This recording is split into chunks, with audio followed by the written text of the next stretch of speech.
पाकिस्तान का पूरा इतिहास और वर्तमान। पाकिस्तान शब्द का जन्म 1933 में कैम्ब्रिज विश्वविद्यालय के छात्र रहमत अली के द्वारा हुआ। इसके पहले 1930 में शायर मोहम्मद इकबाल ने भारत के उत्तर पश्चिमी 4 प्रांत सिंध, बलूचिस्तान, पंजाब और अफ़गानिस्तान को मिलाकर एक अलग राष्ट्र की मांग की थी। अंग्रेजों द्वारा चालाकी से भारत में बंटवारा कर राज करने की योजना बनाई गई। इसमें अंग्रेजों ने हिंदू और मुस्लिम नेताओं को डर के माध्यम से प्रभावित किया। उनका तर्क था, भारत में मुसलमानों को कभी पूर्ण अधिकार नहीं मिलेंगे, हमेशा ही हिंदू नेताओं को बढ़ावा मिलेगा। इस बात ने अच्छी संख्या में मुसलमानों में डर पैदा कर दिया। अब मुसलमानों के बड़े नेता, जिनमें मोहम्मद अली जिन्ना सबसे प्रमुख थे, अंग्रेजों की 2 नेशन थ्योरी को स्वीकार करने को उचित समझा। 1940 के अधिवेशन में मुसलमानों के लिए अलग देश की मांग करने लगे। 1947 अगस्त में भारत के विभाजन के फलस्वरूप पाकिस्तान का जन्म हुआ, जिसके 2 भाग थे, पूर्वी पाकिस्तान साथ ही पश्चिमी पाकिस्तान, जो आज 2 अलग राष्ट्र के रूप में पहचाने जाते हैं। 1971 में भारत के साथ हुए युद्ध में पाकिस्तान का पूर्वी हिस्सा बांग्लादेश के रूप में पाकिस्तान से स्वतंत्र हो गया। पाकिस्तान के गठन के पूर्व का इतिहास। सबसे पुराना इतिहास सिंधु घाटी सभ्यता, जो करीब 3000 ईसा पूर्व थी। फारस के हकमानी शासकों के साम्राज्य का अंत 543 ईसा पूर्व हुआ। सिकंदर ने हकमानी शासकों दारा तृतीय को हराकर संपूर्ण साम्राज्य पर कब्जा 330 बीसी में किया। यूनानी बैक्टीरियन संस्कृति का अंग बना, मौर्य साम्राज्य का अंग बना, शक और कुषाणों की शाखाएं। 712 में फारस के 1 अरब सेनापति मोहम्मद बिन कासिम ने सिंध के नरेश को हरा दिया।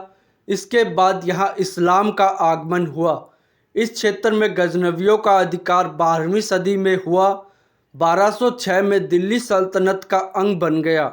1526 में दिल्ली की सत्ता पर मुगलों का अधिकार हो गया और 1857 के बाद यहाँ अंग्रेज़ों का शासन रहा। 14 अगस्त 1947 को यह स्वतंत्र पाकिस्तान बना। नए देश पाकिस्तान के सर्वेसर्वा मोहम्मद अली जिन्ना 1947 में देश के पहले गवर्नर जनरल बनते हैं। 1 साल बाद टीबी से उनकी मृत्यु हो जाती है। लियाकत अली खान को प्रधानमंत्री नियुक्त किया गया है। 1951 प्रधानमंत्री लियाकत अली खान की रावलपिंडी में हत्या कर दी गई। कंपनी बाग में वह एक सभा में मौजूद थे। उस समय उन पर 2 गोलियां दागी गई। पुलिस ने मौके पर ही हमलावरों को ढेर कर दिया। लियाकत अली को झटपट अस्पताल ले जाया गया, लेकिन उन्हें बचाया नहीं जा सका। उनके बाद बंगाली मूल के ख्वाजा निज़ामुद्दीन पाकिस्तान के दूसरे प्रधानमंत्री बने। 1958 सन 1956 में पाकिस्तान को पहला संविधान मिला, लेकिन राजनीतिक खींचतान के बीच 1958 में पाकिस्तान के पहले राष्ट्रपति इस्कंदर मिर्ज़ा ने संविधान को निलंबित कर मार्शल लॉ लगा दिया। फिर कुछ दिन बाद ही सेना प्रमुख जनरल याकूब खान मिर्ज़ा को हटाकर खुद देश के राष्ट्रपति बन बैठे। पाकिस्तान में पहली बार सत्ता सेना के हाथों में आ गई। 1965 पाकिस्तान में अमेरिका जैसी राष्ट्रपति शासन प्रणाली लागू करने वाले याकूब खान 1965 में चुनाव कराने का निर्णय लिया। वे खुद पाकिस्तान मुस्लिम लीग के उम्मीदवार बने, जबकि विपक्ष में उनके सामने जिन्ना की बहन फातिमा जिन्ना को उतारा गया। फातिमा जिन्ना को भरपूर वोट मिले, लेकिन याकूब खान इलेक्टोरल कॉलेज के जरिए चुनाव जीत गए। इस वर्ष भारत और पाकिस्तान के बीच युद्ध हुआ। 1969 जबरदस्त विरोध प्रदर्शन के बीच उन्होंने राष्ट्रपति पद छोड़ दिया और सत्ता अपने army chief general Yahya Khan को सौंप दी। देश में फिर मार्शल लॉ लगा और सभी असेंबलियों को भंग कर दिया गया। 1970 पाकिस्तान में आम चुनाव करवाए गए। पूर्वी पाकिस्तान के नेता शेख मुजीबुर रहमान की पार्टी अवामी लीग को जीत मिली। नेशनल असम्बली की कुल 300 सीटों में से अवामी लीग को 160 सीटें मिली।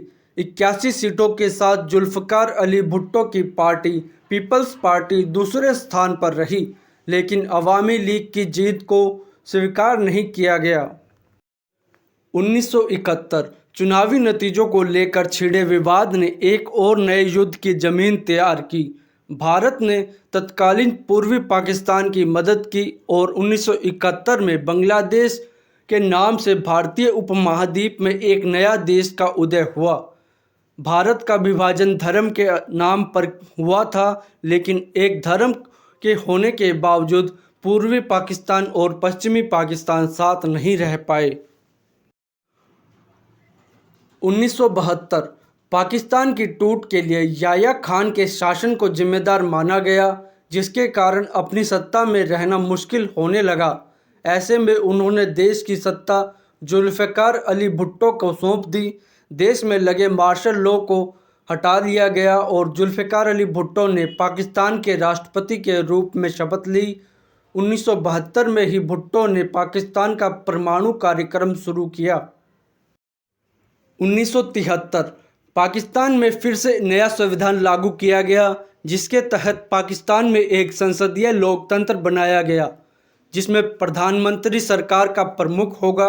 इस तरह भुट्टो राष्ट्रपति से प्रधानमंत्री पद पर आए।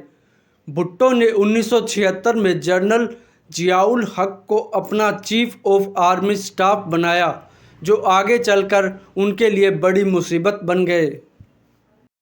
1977 पाकिस्तान में आम चुनाव हुए, जिसमें भुट्टो की पार्टी को भारी जीत मिली, लेकिन विपक्ष में चुनाव में धांधली के आरोप लगाए और देश में विरोध प्रदर्शन का सिलसिला शुरू हो गया। मौके का फ़ायदा उठाते हुए जियाउल हक ने तख्ता पलट किया और संविधान को निलंबित कर देश में फिर से मार्शल लॉ लगा दिया। 1978 जियाउल हक ने पाकिस्तान के राष्ट्रपति के रूप में शपथ ली। उन्हें सेना का प्रमुख पद भी अपने ही पास रखे।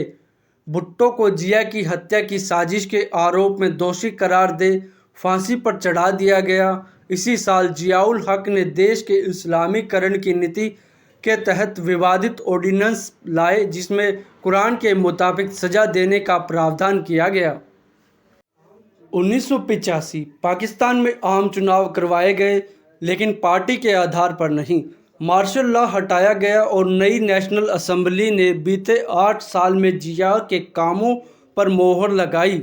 उन्हें राष्ट्रपति चुन लिया गया। मोहम्मद खान प्रधानमंत्री बनाए गए। इससे पहले 1984 में जियाउल हक ने अपने इस्लामीकरण की नीति का एक जनमत संग्रह भी करवाया, जिसमें 95% समर्थन का दावा किया गया।